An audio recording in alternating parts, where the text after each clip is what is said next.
고고고! 뒤돌아보지 않습니다. 정관용의 시사본부.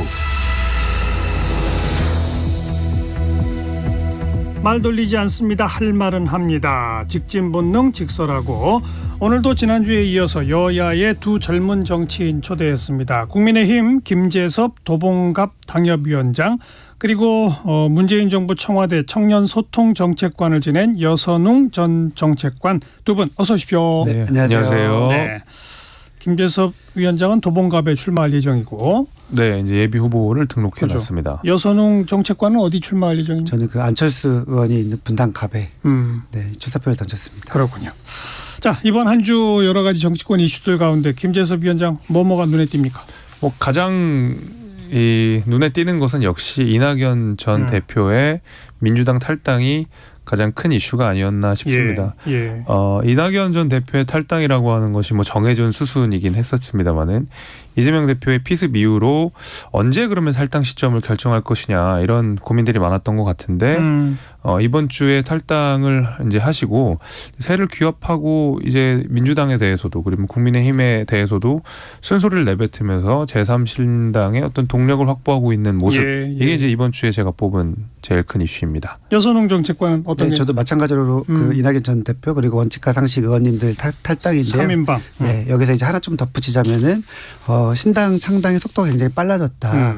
저는 그 이유 중에 하나가 약간 이준석 효과가 있는 것이 아닌가.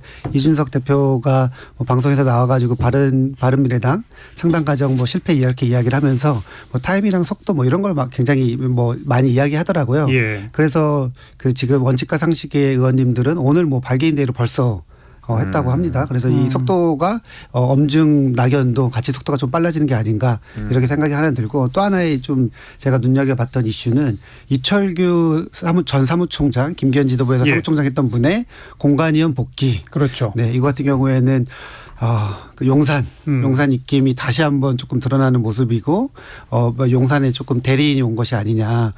한동훈 비대위원장이 공천은 내가 한다 이렇게 말을 해야 되는 상황이 올 정도로 네, 그 용산 입김이 세졌다 이렇게 좀 볼 수 있을 것 같습니다. 네. 그 얘기는 이제 좀 이따 하고 신당 움직임부터 좀 더 본격적으로 논의해 봅시다. 아무튼 민주당 입장에서는 3인방의 탈당 그 전에 이상민 의원의 탈당 또 이낙연 전 대표의 탈당 당일이 자꾸 분열되는 양상 어떻게 보세요? 근데 약간 충격파는 약간 좀 덜한 것 같아요. 원칙과 상식 의원님들도 사실은 한 두세 달 전부터 계속 예고해왔다. 탈당을 예고했었고 특히나 원칙과 상식의 그 4인방이었던 의원님들 중에 윤영찬 의원이 한 명 이제 이탈을 하면서 사실은 약간 좀 동력이 좀 약해진 게 아닌가 이런 생각을 가지고 있고 이낙연 전 대표도 약간 마찬가지고요. 그리고 이낙연 전 대표도 주말 사이에 이제 그런 탈당 신당 창당 이런 이벤트들 하면서 약간 구설도 있었거든요. 네. 그런 걸 측면을 볼 때 이게 지속 가능할 것이냐. 역시나 이제 그 스스로 힘은 안 되니까 어쨌든 결이 전혀 다른 이준석 보수 쪽 이런 신당과도 결합하려고 하는 이렇게 움직임을 보일 수밖에 없는 것이다 이렇게 좀 평가하고 싶습니다. 예. 결국은 다 합칠까요? 저는 다 합칠 것 같긴 해요. 그래요? 사실은 저는 이준석 전 대표의 신당 개혁신당부터 이낙연 대표가 만들려고 하는 신당까지 그냥 굉장히 폭넓은 연대가 이루어질 거라고 보고 실제로 지금 양양자 의원을 비롯해서 금태섭 의원 등등 주기적으로 만남을 갖고 주기적으로 같이 메시지를 내는 행보들을 보이시더라고요. 그거는 언제 합쳐도 이상하지 않다라는 메시지를 국민들한테 꾸준하게 저는 주고 있다고 보거든요.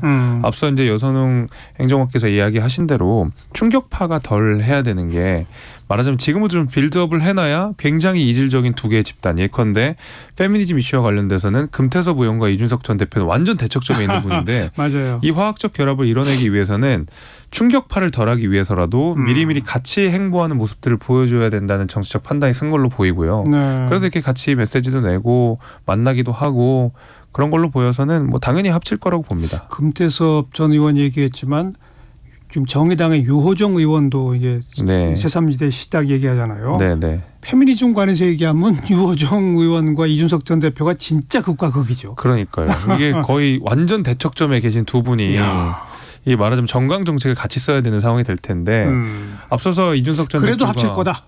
네, 왜냐하면 이제 선거가 88일 남았거든요. 네. 네, 그래서 저는 뭐 선거 연대는 이루지 않을까 싶습니다. 어떤 방식으로든. 네, 저도 뭐 마찬가지로 뭐 선거 연합 뭐 본인들이 이제 빅텐트로 뭉치지 않으면 죽는다 이런 생각을 가지고 있는 것 같고 그래서 뭐 일부 보도에서 원칙과 상식에서 뭐 이낙연 전 대표의 뭐 대선 불출마 예. 뭐 이런 것까지 이제 기득권을 다 버리고 해야지 뭐 잘 뭐 학적으로 융합할 수 있다, 화합할 수 있다 뭐 이런 얘기까지 좀 나오고 있거든요.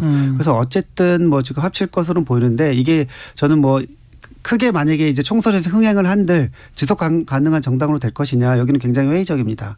그러니까 예컨대 예전에 뭐 1996년 자민련 그리고 2016년에 국민의당 같은 경우에도 총선에서는 반짝하고 떴지만 대선 지나면 무조건 쪼그라들고 사실상 사라지거든요. 왜냐하면은 국민들 입장에서는 대선 후보 없는 정당에 표를 계속 주기가 어렵기 때문에 뭐 기껏 해봤자 만약에 성공한다고 해도 이번 총선에서 뭐 몇 석 얻는 정도에 그칠 것이다. 네 그리고 또 이분들이 이제 몇 석쯤 얻을 거라고 보세요? 그러니까 이분들이 교섭단체 될까요? 저는 교섭단체는 굉장히 되게 어렵다고 봐요. 어렵다? 네. 그러니까 기존의 제3정당이 성공했을 때 의원들을 굉장히 많이 있는 상태에서 성공한 거였거든요. 예. 뭐 국민의당 같은 경우에도 17명 탈당 17명 분당 사실상 분당시켜 가지고 30몇 석 38석 이렇게 만든 거였고 자민련도 뭐 30석에서 출발해 가지고 50석 만든 거였는데 지금 이분들이 결국 이야기 나오는 게 기호 3번 받을 수 있냐 없냐 이런 고민까지 하고 있는데 네. 원내교섭단체 20석 지역구에서 할 수 있을까요? 일단 그런 선수들 비례의석까지 합하면. 뭐 비례까지 합친다고 해도 저는 있어 어려울 거라고 봐요. 그러니까 지역구에서 그 1등으로 당선될 수 있는 그 스타성 있는 인물이 굉장히 부족합니다. 네, 뭐 이준석 전 대표, 천하람 전 대표 정도 뿐이지 않을까 이렇게 좀 보고 있습니다. 김재섭 위원장은 몇 석쯤 할 것 같아요? 아유 의석수 예측하는 것만큼 참 의미는 없겠지만, 근데 저는 그래도 뭐 힘을 받을 수도 있다고 봐요. 왜냐하면 지금 양 극단화된 이제 국민의힘과 민주당 그 안에 이제 공간이 넓어진 건 사실이거든요. 물론 국민의힘과 민주당이 총선 어떤 공천에 있어서 혁신을 양당이 다 한다고 하면 예. 그 중앙지대가 점점 좁아질 거긴 맞지만은 지금 현재 상황에서는 굉장히 큰 게 맞고, 무엇보다도 이낙연 전 대표 같은 경우에는 앞으로 민주당에서 튕겨져 나오는 분 현역들이 많아진다 그러면 점점 더 번호가 4번에서 3번으로 올라갈 가능성이 굉장히 높은 상황이 될 거고, 게다가 민주당 출신의 과거 지자체장들, 그러니까 2022년 선거에서 탈락하신 대거 후보자들이 공천 경쟁을 치열하게 하다 보면은 저는 꽤 큰 구심점이 될 것 같아서 적어도 민주당의 표는 많이 뺏어올 수 있는 정당이 되진 않을까 싶습니다. 좀 제3지대가 힘을 받으면 민주당이 더 손해볼 거다라고 보는 거잖아요. 국민의힘보다는. 왜냐하면 후보자의 그 질을 볼 거거든요. 후보자의 성향을 또 볼 거거든요. 왜냐하면 제3신당이라고 하는 데가 갑자기 어떤 새로운 사람들이 등장해가지고 제3 세력을 만드는 상황이 아니라 지금은 민주당에서 이탈하신 분들, 그다음에 국민의힘에서 이탈하신 분들이 이질적으로 지금 공존하고 있는 상황이 될 텐데, 이쪽이 국민의힘 출신의 후보라고 했을 때 3번이라고 하더라도, 그리고 저쪽은 민주당 출신의 후보인데 기호 3번이다. 이거 국민들이 다 아시거든요. 알죠. 그러면은 그 후보자의 성질에 따라서 국민들의 투표 방향도 달라질 텐데 지금은 민주당 출신의 후보자들이 훨씬 더 많을 거거든요.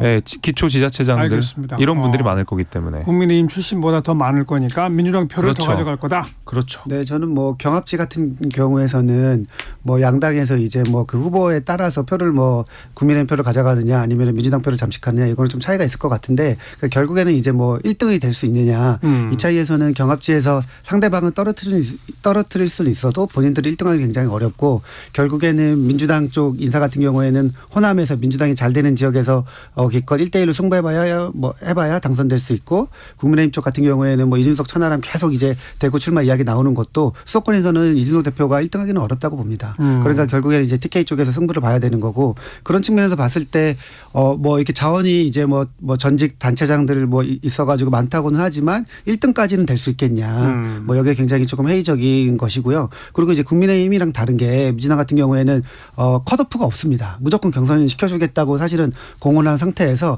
앞으로 추가 이탈자는 사실상 현역은 거의 없을 거라고 봐요. 일단 또 법상 경선에 한번 참여한 분들은 출마 못 하잖아요.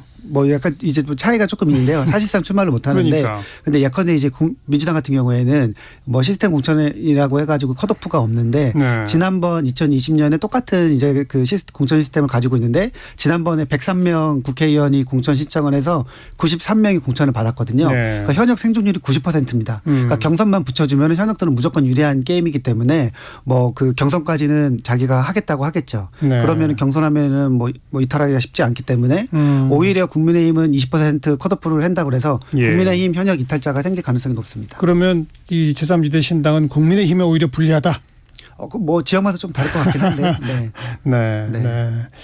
그 뭐 이런 제3지대 쪽을 추진하시는 분들은 아까 우리 여선웅 전 행정관이 과거에 이제 자민련이나 뭐 국민의당 같은 경우도 총선에서는 일정 정도 위력을 발휘했지만 대선 지나면서 역할이 사라졌다 그런 네. 표현을 썼는데 그래서 지금 제3지대 추진하시는 분들은 뭐 일정 정도 뭐 교섭단체 정도 의석을 일단 확보하고 나면은 제1성으로 대통령 결선 투표제 같은 것을 제일 앞장서서 주장하면서 이른바 정말 다당제 정치의 어떤 정치 구조를 만드는데 앞장서야 한다라는 네. 목소리를 내거든요. 네, 맞습니다. 뭐 그런 움직임으로 가는 건 뭐 좀 바람직한 거 아니에요?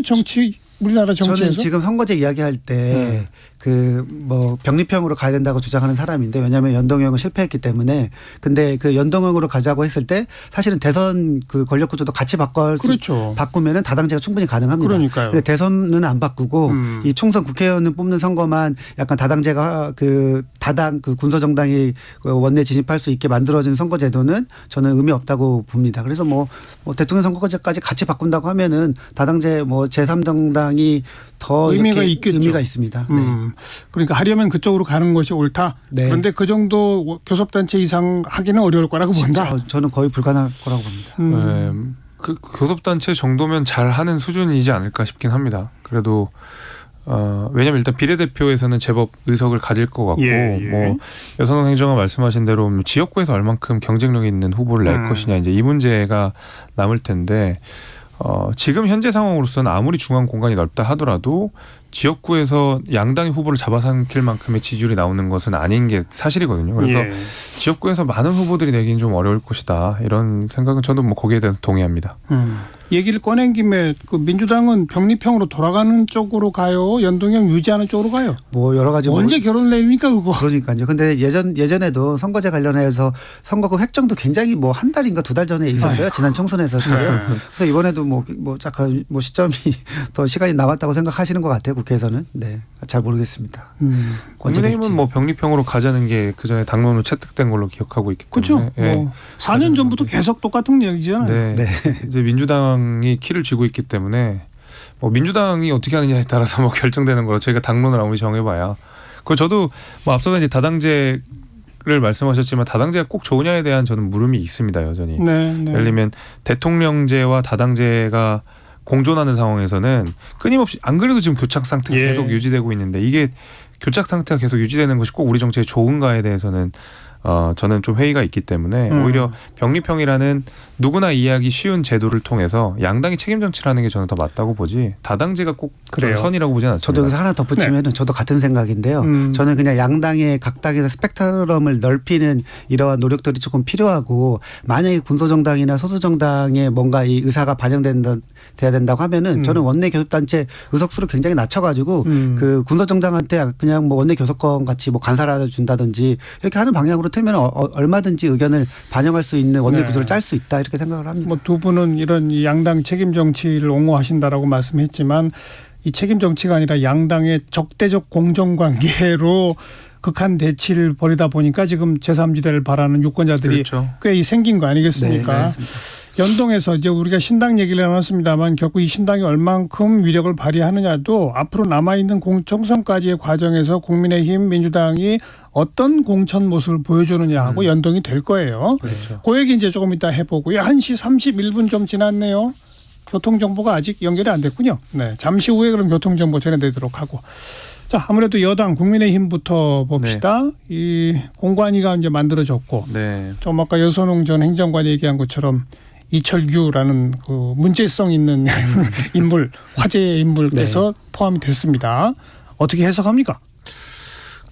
저도 약간 부담스럽긴 합니다. 개인적으로는. 왜냐하면은 뭐 이철규라는 사람 개인에 대한 평가 이전에 요직을 계속 두루 맡아왔던 것이 사실이거든요. 그러니까 뭐 사무총장 가장 요직이죠. 그 이후에 이제 인재영입 위원장, 그다음에 공관위원까지 사실은 공천 실무와 관련된 가장 중요한 스텝들은 다 밟아오신 분이라고 생각이 돼요. 예. 그러나 소위 말하는 윤핵관이 국민의힘에서 항상 이제 부정적인 평가를 많이 받아왔고 첫 번째 1기 윤핵관, 2기 윤핵관 이런 말까지 나오면서 소위 말하는 윤핵관 분들이 전면에서 다 후퇴를 하셨거든요. 지금. 네. 근데 유일하게 남아 계신 분이 이철규 전 총장이기 때문에 예. 그런 비판들이 계속 나오는 걸로 보이고요. 한동훈 비대위원장도 거기에 대한 의식을 하신 걸로 보여요. 그렇죠. 기자들이 바로 그런 질문을 했거든요. 찐윤 공천 아니냐라는 질문에 대해서 한동훈 비대위원장이 이렇게 얘기를 하시더라고요. 인재영입 위원장이 공관위원으로 들어간 사례는 많다라는 대답에서 굉장히 준비를 하신 대답이라는 생각이 들었거든요. 저 역시도 이제 당에서 뭐 몇 년 동안 당밥을 먹었지만 그 공관위원들이 어떤 멤버로 구성되어 있는지에 대한 사례를 알지 못합니다. 그러니까 이것은 별도로 찾아보셨거나 혹은 그 과거의 사례를 보고를 예. 특별히 보고를 받으셨던 걸로 보이거든요. 그래야 나올 수 있는 답변이기 때문에 아마 이런 것은 소위 말한 친윤 공천에 대해서도 한동훈 비대위원장이 굉장히 의식을 하시고 있는 걸 보이고 오히려 이렇게 전면으로 이 문제가 드러나 있기 때문에 소위 말하는 뭐 친윤 공천 학살까지 이어지는 것은 오히려 부담스러워서 더 어렵지 않을까라는 게 제 생각입니다. 네. 그러니까 지금 자꾸 그 친윤 뭐 찐윤 여러 용어들이 나오는데 기존 국회의원들 가운데 윤 대통령이 대통령 되는데 공을 세웠던 분들을 이제 기존 국회의원으로서의 친윤이라고 부른다면 결국 그분들이 자리를 비켜줘야 새로운 신권력으로서의 윤석열 측근 분들이 국회에 나갈 수 있는 거 아닙니까? 그걸 앞장서는 게 결국은 한동훈, 이철규 라인 아닌가요? 밖에서는 다 그렇게 보고 있는 거 아닌가요? 그렇죠. 저는 사실은 김기현 지도부가 실패하고 잘 못해서 국민의 민심을 잃어서 비상대책위원회를 꾸렸는데 그 김기현 지도부의 핵심 뭐 실세라고 하는 사무총장을 그대로 또 다시 뭐 사실상 이제 공관위원회 하면서 공천하겠다 이렇게 이제 조금 메시지를 낸 것인데요. 저는 그러면은 이철규 사무총장의 그 미션이 뭐냐. 지금 뭐 가장 저는 주목하는 게 뭐 지금 뭐 검핵관, 윤핵관, 용산에서 가장 실세가 지금 주진우 법률비서관이라고 하는데 그 주진우 법률비서관 지금 그리고 또 뭐 민주당의 차전반 공격수 자처하고 있는 장해찬 전 최고위원 사실은 지역구가 약간 뭐 수영구로 뭐 겹친다 어쩐다 이런 이야기가 있었는데 그게 이미 지금 교통정리가 됐어요. 오히려 그렇게 그냥 찐윤들 뭐 윤핵관들 이제 교통정리하고 그런 거 하는 역할로 오신 건가. 이게 그냥 세신 공천하고 그렇게 뭐 새로운 인물로 중도층 확장하는 이런 역할이 아니라 그렇죠. 그냥 오히려 그냥 뭐 교통정리하는 약간 대리자 역할이다. 그래서 저는 한동훈 위원장이 참 이거 뭐 아쉬운 게 아니 본인이 지금 비대위원장인데 그리고 뭐 대권 주자 여권에서는 사실 1등인데 본인이 내가 공천한다 이렇게 말을 해야 될 정도의 상황까지 온 것이죠. 네. 그리고 한동훈 비대위원장이 하는 내가 하는 공천이야말로 찐윤 공천 아닌가요? 모르겠어요. 지금 보면은 그러니까 사실은 한동훈 비대위원장이 있기 때문에 이철규 사무총장 굳이 다시 그러니까요. 투입해도 될까 이랬는데 꼭 이철규 사무총장이 필요한 이유가 있는 것이죠. 네. 김재섭 위원장 뭐 언론의 여러 가지 보도들 가운데 많은 그 제목들 다 보면 뭐 지금 장차관 출신, 대통령실 출신, 검찰 출신 합하면 50여 명 이상이 우르르 다 출마를 하는데 대체로 험지를 가기보다는 좋은 데만 노린다더라. 뭐 이런 기사 다 읽었잖아요. 그렇죠. 거기에 대해서 가장 많은 비판을 했었던 게 또 저였고요. 저는 근데 실제 그런 일이 진행되고 있지 않습니까? 이렇게 되면 국민 민심이 어떻게 될까요? 물론 공천이 남아있기 때문에 그분들이 공천이 된 건 아니기 아직 때문에 결론은 안 났죠. 어렵지만은 그러면은 제가 과거에 했던 비유대로 그냥 타이타닉 같은 거거든요. 그러니까 밑에서는 물이 잠기고 있는데 위에 이제 상류층 사람들이 여전히 파티를 연애를 즐기고 있는 이제 그런 비유를 제가 썼던 바가 있는데 그렇게 보실 거라고 생각합니다. 그래서 국민들이 예를 들면은 소위 말한 친윤 공천 등등의 이름으로 영남권의 좋은 지역구들의 말하자면은 이 새로운 인물들이라고 하지만 실제로는 윤석열 대통령과 가깝다고 알려진 인물들이 들어가게 되면 문제는 이런 영남권에 있는 분들의 선거뿐만 아니라 수도권 선거에도 영향을 주게 되거든요. 그러니까요. 공천 파동의 가장 큰 그 직격탄은 오히려 수도권에서 많이 받게 되고요. 어떤 문제가 생기냐면 이제 특정 인물에 대한 친밀도로 공천을 하게 되다 보면 과격한 메시지가 나오거든요. 내가 더 가까워. 내지는 오히려 그 지역구 사람들에게 호소력이 있는 메시지들, 그러니까 굉장히 과격한 메시지들. 특히 이제 막 저희가 선거 때 되면 5.18 폄훼하는 발언들 막 이런 거 나오고 하잖아요. 특정 지역구에 호소하는 발언들을 하기 시작하면 이제는 그 선거는 수도권에서는 치르기 어려운 선거가 돼버리는 거죠. 그래서 공천이라고 하는 것이 한 사람을 넣고 빼는 문제라기보다는 전국을 굉장히 유기적인 그냥 사람 몸처럼 굉장히 유기적인 구도로 생각을 해야 되기 때문에 저는 뭐 그런 우려가 지금 인선 과정에서도 있었지만 앞으로도 이런 우려는 우리가 계속 갖고 경각심을 갖고 때로는 비판도 해야 되고 당내에서도 저는 그렇게 해야 된다고 봅니다. 그러니까 저는 그게 대표적인 게 어쨌든 뭐 그 윤석열 대통령의 청년 1호 참모 뭐 장해찬 전 최고위원 있잖아요. 그 장해찬 최고 같은 경우에는 아까 말씀드린 것처럼 민주당 최전방 공격수라고 했는데 가장 따뜻한 가장 후방인 부산에 갑니다. 그러니까요. 근데 그 부산 수영구가 민주당은 한 번도 당선된 적이 없고요. 언제는 그 18대인가요? 17대 때는 민주당이 후보를 못 냈어요. 그만큼 저기 뭐 부산의 강남인데 뭐 본인이 스스로 여의도 인싸라고 그러고 스타 정치인이라고 그랬는데 그러면은 경기 수도권 어려운데 와서 싸워줘야죠. 인지도 높으니까. 근데 다들 뭐 저기 편한 데 간다고 하니까 국민들이 볼 때는 아 뭐 찐인들 그냥 다시 좋은데 안방 가는구나. 세신공천 없구나. 이렇게 생각할 것 같습니다. 민주당 입장에서는 좋은 거 아닙니까? 그런 식으로 가는 게? 근데 이제 뭐 이게 이제 민주당이랑 상관없이 민주당도 혁신 공천해야죠. 근데 저는 제가 계속 이제 당에서 비판하는 것 중에 하나는 어쨌든 민주당이 이제 컷오프가 없기 때문에 이게 현역들을 이기기가 어려워서 뭔가 새로운 인물 경쟁에서 뒤처질 수 있다. 근데 뭐 그렇게 그런 측면에서도 민주당도 변화하자, 혁신하자 이런 주장을 계속 하고 있습니다.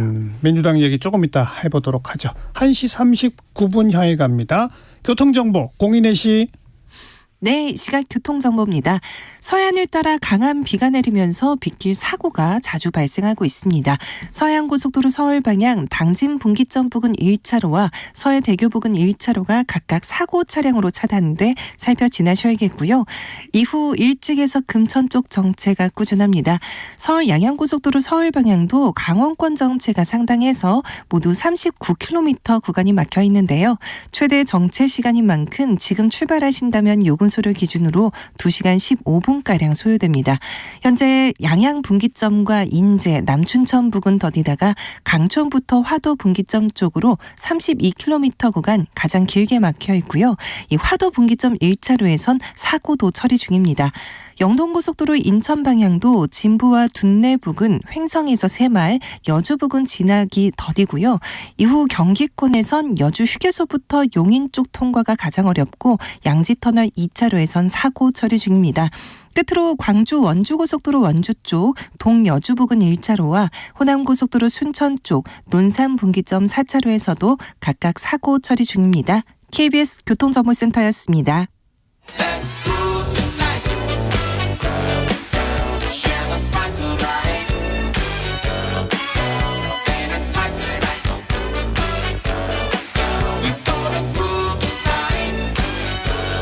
국민 MC 정관용.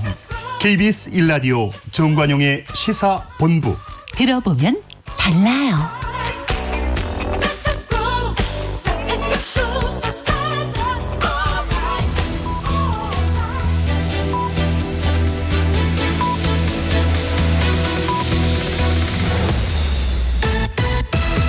직진 본능, 직설하고 고고고. 뒤돌아보지 않습니다. 정관용의 시사본부. 매주 일요일 2부 직진본능 직설하고 오늘 이제 국민의힘 김재섭 도봉갑 당협위원장, 문재인 정부 청와대 청년소통정책관 여선웅 전 정책관과 함께하고 있습니다. 민주당은 이제 컷오프가 없다라고 하셨습니다만 평가에서 하위 20%는 뭐 마이너스 30%, 뭐 3-20% 네. 이런 거는 지금 논의가 되고 있는 거죠. 네, 그 평가에서 의정 평가에서 하위 20%는 뭐 그러니까 감산 20% 그리고 이제 마지막 최하위 10%는 감산 30% 이렇게 의정 평가가 끝났고요. 그거를 뭐 지난주에는 뭐 이번 주에 이제 뭐 그 본인들한테 이제 통보한다. 예. 뭐 이런 이야기가 있어서 그 통보를 받고 뭐 출마 안 하겠다 뭐 이런 사람이 있지 않을까 뭐 이런 조금 뭐 일부의 기대도 조금 있는 것 같긴 합니다. 그죠. 근데 저는 뭐 지금까지 이제 뭐 불출마를 이야기하지 않았다면 현역 입장에서는 경선을 가려고 결심했다 이렇게 좀 볼 수밖에 없을 것 같습니다. 경선에 가서 만약 하위 20%, 하위 10%에서 마이너스 30%를 얻게 되면 경선에서 자기가 뭐 여론조사 이런 등등에서 60%를 얻었다 쳐도 6, 38을 빼버리면 안 되는 거잖아요. 그때 저희가 그때도 잠깐 이야기했는데 그때 뭐 감산받고 신인이 그 가점을 받아도 그게 5.5 대 4.5밖에 안 돼요. 그러니까 신인이 거의 40% 이상은 무조건 득표율을 보여야 되는데 그게 이제 쉽지가 않다는 거죠. 그래서 지난번에도 경선에서 완전히 정치 신인이 현역을 이긴 경우가 거의 없습니다. 네. 그러니까 그때도 무조건 이 제도가 똑같았거든요. 예, 예. 네. 그렇죠. 그래서 실제로 신인이지만 굉장히 소위 말하는 중고 신인들이 많았어요. 이긴 경우에 거의 그렇죠. 10명 이하였지만은 예컨대 이제 뭐 민병덕 의원이 과거에 이제 이석현 부의장을 이겼는데 그 민병덕 의원이 그 지역에서 10년 정도를 그 갈고 닦았거든요. 그러니까 초선이긴 하지만 이미 지역에서 활동을 굉장히 많이 한 분들이 겨우 현역을 이겼던 것이지 실제로 갑자기 어디서 나온 신인이 현역을 이긴 경우는 민주당에서도 제가 거의 없는 걸로 알고 있습니다. 네. 근데 뭐 국민의힘보다는 민주당이 더 치열한 건 맞잖아요. 그럼요. 예. 현역들이 워낙 많으니까. 네, 저 같은 그렇죠? 경우에도 어쨌든 지금 뭐 민주당 현역이 있는 곳이 아니라 뭐 민주당 입장에서 보면 험지 가서 저는 이제 한석 더 되찾아오겠다 이렇게 해가지고 분당갑을 나가는 거거든요. 그래서 이번에 오늘도 뭐 계산한 거 보니까 민주당의 젊은 청년 정치인들은 다 어려운 지역구를 선택했더라고요. 그렇죠. 그게 이제 어쨌든 민주당 같은 경우에는 지난번 총선에서 너무 많이 이제 당선돼서 예. 사실상 지난번 총선에서 당선되지 않는 곳은 이제 험지라고 할 수 있는 거죠. 네. 그리고 또 민주당 안에서는 이제 미묘한 그 두 가지 움직임이 지금 주목이 되는 게 하나는 임종석, 노영민 전 문재인 정부 대통령 비서실장들 출마하려면 윤석열 검찰총장으로 발탁한 것부터 해명하고 나와라. 네. 그러니까 우리 이제 여선흥 전 행정관도 그 문재인 정부 시대 청와대에 있었으니까 네. 뭐 그 이른바 문재인 세력들과도 또 갈라치기 하는 거냐. 네. 뭐 이런 소리가 하나 들리지 않습니까? 또 그리고 이번에 이제 이른바 이 적격성 심사에서 그 심사위원장을 맡은 사람이 자기 지역에 다른 사람 부적격이라고 판정하고 반대로 뭐 재판에서 1심 유죄 받거나 이런 사람들마저도 다 또 적격이라고 판정하고 이건 뭐냐? 이런 소리 들리잖아요. 네. 해명해 보시죠. 네. 과거에 비해서 사실은 잡음이 좀 없는 편이라고 조금 말씀을 드리고 싶고. 이 정도가 적은 편인가요? 예를 들면 하긴 그러네. 네. 예를 들면은 예비 적격 심사가 국민의힘은 아예 없어요. 예. 저희는 어쨌든 또 예비 적격 심사를 하는 거거든요. 그렇기 때문에 더 양질의 후보를 조금 국민들께 추천하겠다. 약간 이런 노력이 조금 있는 것이고요. 뭐 말씀드렸다시피 이제 그 사례를 볼 때 그러니까 이제 뭐 떨어진 분들은 억울하시겠지만 뭐 당에서 또 그 공간이 그 적격심사위원회에서 이야기하는 게 뭐 일면 아예 이해가 안 되는 건 아니거든요. 저는 그래서 뭐 이런 잡음은 언제나 조금 있었기 때문에 이걸 가지고 뭐 이번이 좀 특별하다 뭐 약간 뭐 친명 일색이다 이렇게 조금 평가하는 게 뭐 중립적으로 봐도 약간 그걸 좀 과도하지 않나 이렇게 좀 생각하고 이게 저는 그렇게 생각 안 하네요. 이건 이제 공천이 아니라 적격 부적격에 대한 판단이잖아요. 그러니까 순수하게 이 사람이 후보로서의 자격이 있느냐. 그러니까 국회의원으로서의 자격이라기보다 일단 후보가 될 자격부터 있느냐고 하는 아주 형식적이고 간단한 절차이기 때문에 여기에서 파동이 나기에는 어렵다고 보는데 벌써 그래도 이번 민주당에서 공천 파동이 꽤 세게 일 것 같다는 전초전인 것이 예를 들면 뭐 최성 전 고양시장 같은 분들 부적격 판단 받으셨잖아요. 근데 이분들이 보면 당에 대해서 불응을 했다. 협력에 대해서 불응을 했다라는 것이고 그 안에 들여다보면 경선을 했는데 뭐 불복하고 뭐 가처분 신청을 했다 그랬는데 아무튼 그런 식이었는데 알고 보니까 이분은 경선을 한 적도 없었던 분이었고 그러니까 누군가를 몰아내기 위한 그리고 내 경쟁자를 제거하기 위한 하나의 그냥 장벽 정도만 느껴졌거든요. 게다가 전과가 있는 분들이 대거 적격 판정을 받았는데 그 전과 가운데서는 사실 국민 눈높이에는 전혀 맞지 않는 고문이라든지 이런 극단적인 형태의 전과들도 적격 판정을 했다라는 것은 이거 도대체 뭐 하려고 하는 것이냐. 오히려 그 심사위원회 이거 왜 이런 식으로 적격 판정을 했느냐고 물었더니 모른다고 대답을 했어요. 몰랐다. 근데 그것만 판단하는 심사위원회가 전과를 몰랐다는 건 말이 안 되는 내용이거든요. 그러니까 사실 이거는 거의 형식적인 위원회고 오히려 정말로 진짜로 공관위가 떠서 공천이 시작되면 훨씬 더 큰 파동이 일어날 가능성이 높다고 봅니다. 네, 저는 뭐 그 내용적으로는 좀 동의하지 않고 실제 뭐 적격 심사 언론에 알려진 것처럼 그게 또 전부는 또 아닌 부분도 뭐 여러 있거든요. 근데 어쨌든 저는 뭐 또 당사자가 있기 때문에 여기에 대해서 뭐 그 당이 이제 적절했다 뭐 이렇게 뭐 이야기하는 것도 약간 조금 뭐 좀 조심스러워서 그런데 이게 이제 그냥 기준에서 뭐 보통의 이제 선거 때 일어나는 공천 과정에서 일어나는 그런 뭐 잡음으로 볼 때 뭐 지금 같은 경우에는 충분히 당에서 관리 가능한 정도의 좀 수준이 아닐까 뭐 이런 생각이 듭니다. 네. 공천할 때 보면은 막 그냥 뭐 회의실 앞에 가지고 눕고 막 뭐 옷 벗고 막 이렇게 막 가격한 것도 맞아요. 많잖아요. 하긴 근데 뭐 그랬죠. 그 정도까지는 지금 없는 거니까. 앞으로 모르죠 뭐. 네, 뭐 그럴 그건 수도 이제 있죠. 공심위가 나와야 볼 수 네. 있는 장면입니다. 그럴 수도 있죠. 앞서 제가 언급했던 임종석, 노영민 쪽 출마에 대한 비판적 목소리 그건 어떻게 해석하십니까? 그것도 사실은 그냥 좀 선거 공방의 좀 일환인 것 같아요. 일종의. 그거를 그러니까 친명 뭐 원외 친명 모임들이 그걸 했다 이렇게 이제 보도가 되고 있지만 지금 뭐 친명을 모든 원외 신인들이 다 친명을 자처하고 있거든요. 그래서 그게 이제 막 그 뭐 친명에서 개파적으로 하는 그러니까 친명 개파라고 하는 사람들이 일사불란하게 움직여가지고 의견을 모아가지고 뭐 냈다기보다는 거기 안에 이제 속해 있는 분들도 뭐 지역에서 보면은 또 경쟁자인 분들이 많아요. 그렇겠죠. 네. 그래서 저는 뭐 그냥 선거 공방이다. 뭐 그걸 가지고 크게 이제 뭐 해석하거나 그래요? 아니면 이게 뭐 심각하다 이렇게 조금 느낄 필요가 있을까 이런 생각이 들긴 합니다. 심각하게 가장 느끼는 거는 아마 이재명 대표일 것 같습니다. 뭐 이제 사실은 민주당은 뭐 하나의 정당인 것 같지만 굉장히 다양한 계파들이 모여 있는 멜팅박 같은 정당인 거고 그 중에서 누가 뭐래도 가장 지금 힘이 센 계파라고 하면 뭐하지만은 그것은 바로 그 여성 행정관이 계셨던 이 친문 세력들이 여전히 당의 주류로 있는 것이고 근데 신흥 주류인 이제 친명계 인사들이 있는 건데 이게 아직 갈등이 전면으로 드러나는 것 같지는 않고 이낙연 전 대표 한 분 정도와 원칙과 상식도 뭐 친문 아니죠. 그러니까 이낙연 전 대표 정도 한 분 정도만 지금 표면적으로 드러났을 뿐이지 예를 들면 임종석 전 실장이라든지 이런 분들이 전면으로 드러나와서 공천에서 경정을 하거나 아니면은 뭐 안에서 내부 투쟁을 하게 된다 그러면 저는 꽤 센 갈등들이 있을 그게 거라고 봅니다. 아닌 게 개파 갈등이 없는 게 일단은 원칙과 상식분들 탈당하시고 또 그렇게 이제 뭐 이낙연 전 대표도 탈당하셨기 때문에 사실은 이제 그 2016년 국민의당 뭐 분당 그 생각하시면 됩니다. 그러니까 남아있는 민주당에서 뭐 더 이상 개파 갈등이나 공천 갈등이 있겠냐. 뭐 일단 다 나가셨기 때문에 그래서 그 안에서 뭔가 세게 뭐 그렇게 일어날 것 같지는 않아요. 이미 다들 친명이라고 하고 있기 때문에 정리될 건 정리가 돼버렸다. 그렇죠. 뭐 나가실 분은 더 나가신 거니까. 아직 공관위가 안 떠가지고 눈치를 보고 있는 거라고 봅니다. 아무튼 이제 지금 똑같아요. 국민의힘을 좀 걱정하고 싫어하는 분들은 꺼봐라 이거 완전히 찐윤 사람들로 그냥 뭐 일색으로 가버리려고 하는 거 아니냐라고 비판하는 거고 네. 민주당을 걱정하거나 민주당을 싫어하시는 분들은 저 봐라 이거 완전히 이재명 그냥 1인 체제로 가버리고 있는 거 아니냐라는 식으로 비판하는 시각으로 들여다보고 있는 거 아니겠습니까? 이제 거기서 이제 국민적 평가가 거봐라 진짜 그렇게 가네라고 하는 평가를 받으면 그 당이 불리할 것이고 그럼요. 그렇죠. 그렇게 갈까 걱정했는데 좀 아니네. 네.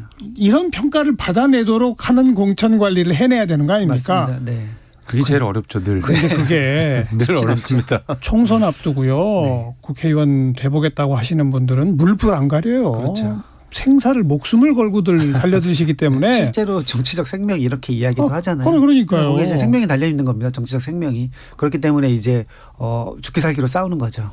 그리고 죽기 살기로 싸우는데 경선이 또 돌입하면 핵심 당원들한테 잘 보여야 되고 네. 중도층한테 잘 보이는 게 아니라 네. 경선 과정에서는 핵심 당원들한테 잘 보일 센 목소리 그리고 내가 더 윤석열 대통령과 가까워. 내가 더 이재명 대표를 지켰어. 이걸로 가거든요. 그러니까요. 그러면 양쪽 다 별로 평가가 안 좋을 거예요. 그렇죠. 중도층한테서는. 보통 이제 뭐 그런 것 때문에 그렇게 공천 뭐 새로운 인물도 잘 찾아가지고 영입해서 이제 선보여야 되지만 뭐 그 안에서 이제 관리를 잘하는 것도 국민들이 볼 때 여기 뭐 안정적이고 어쨌든 잘하네 같이 이제 평가가 이제 포함되는 것이기 때문에 예. 굉장히 중요합니다. 말씀하신 대로. 동의합니다. 거기는. 제가 초반에도 말씀을 드렸던 그걸 내용인데. 잘 못하면 제3지대가 힘을 얻을 거예요. 그렇겠죠. 그죠? 네. 그럴 것 같습니다. 제3지대 분들도 사실은 다 여기저기 당에 계시던 분들이긴 한데 그러니까요. 근데 거기도 지금 이제 공천이나 비례나 그 논란이 여전히 아직도 남아 있는 거예요. 그래서 뭐 주도권 경쟁한다 이런 이야기도 계속 나오잖아요. 네. 그래서 뭐 이낙연 대표가 자기는 정권을 내려놨다. 그래서 알아서 협상해라. 무조건 기호 3번 받자. 예. 뭐 이런 이제 보도도 있는 거니까. 그러니까 뭐 우리가 전반부에 제3지대 신당 추진하는 분들 다 합칠 거다라고 말했지만 합치기 위한 전제 조건으로 그분들의 논의도 결국은 지분 싸움이에요. 그렇습니다. 그렇죠. 네. 어느 세력이 몇 프로 공천하고 네. 뭐 창당하는 과정에 돈도 들어가는데 그 돈은 어디서 더 부담하고 그렇죠. 네. 결국은 그 얘기들 하고 있는 거 아닙니까? 뭐 그렇겠죠. 그렇죠. 저는 그래서 그 신당이 움직임이 좀 상당히 빨라졌잖아요. 그게 이제 공천 탈락자들을 대비를 해서 지금 이제 같이 나오면은 이제 그러니까 창당 공신들이 굉장히 많아지는 거예요. 숫자가 커지죠. 네. 그래서 미리 만들어 놓고 이제 공천권을 줘야 되는 입장으로 가야 되기 때문에 이것도 빨리 그냥 작업을 하려고 할 거다. 뭐 이준석 신당 같은 경우에는 뭐 지금 5만 명 뭐 이렇게 지금 됐잖아요. 네. 그래서 뭐 그렇게 그것 때문이라도 조금 지분 싸움 때문이라도 빨리 지분 확보하려고 창당하려고 할 거다. 가장 앞서 있는 거는 지금 양양자 신당이죠. 창당했으니까.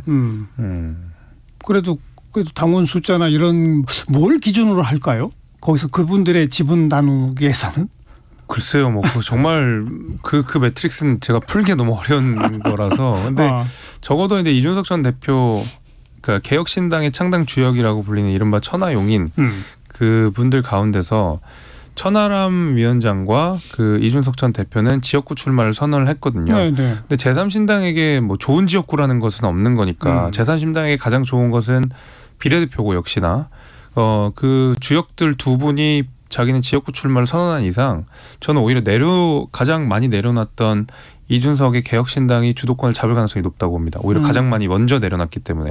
그리고 또 당원수도 가장 많음에도 불구하고.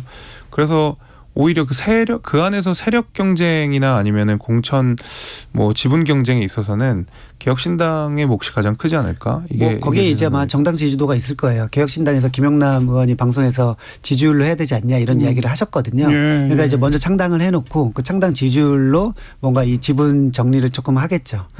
그러나 이제 또 말 그대로 배지를 들고 나온 분들이 이 신당 창당에서 너무너무 중요한 거기 때문에 이 그 몇 명의 배지들이 그 협상을 하느냐, 그걸 내놓느냐 이게 중요할 것 같습니다. 자, 그러니까 지금 이제 거대 양당도 죽기 살기의 정치 생명 싸움에 들어간 거고 제3지대도 저 겉으로는 다 합친다 그러지만 속으로는 또 그 안에서의 지분 싸움들이 있는 것이고 이게 정치의 어떤 속설이라 생리라고밖에 말할 수 없겠네요.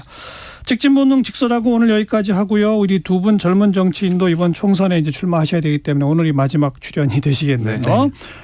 국민의힘 김재섭 도봉갑 당협위원장, 문재인 정부 청와대 청년소통정책관 여선웅 전 행정관 두 분 수고하셨고 총선에서 좋은 성과 있기를 기대하겠습니다. 고맙습니다. 네, 감사합니다.